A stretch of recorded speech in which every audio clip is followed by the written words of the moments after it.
Ce silence, c'est le bruit de la concentration. Sur l'échiquier, les pièces s'animent, les joueurs beaucoup moins.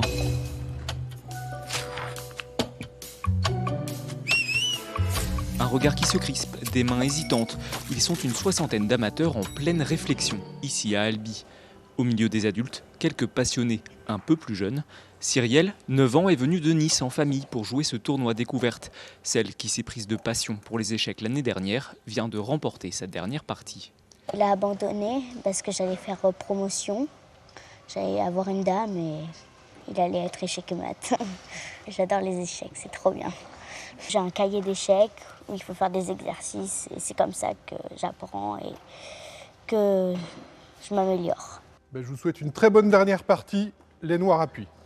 Depuis une dizaine d'années, le tournoi découverte côtoie les tables du championnat de France. Un bon moyen pour les débutants de se jauger et de faire leur premier pas dans le monde de la compétition.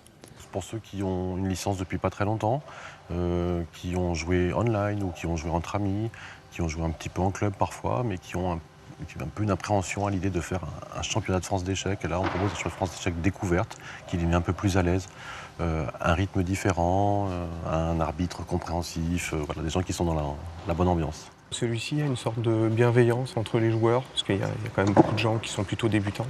Alors que d'habitude, dans les tournois, c'est plus mixte. Il y a des joueurs aguerris, des joueurs débutants. Là, c'est plutôt bon enfant, quoi. Certains reviendront peut-être dans quelques années se mesurer au championnat de France, le vrai.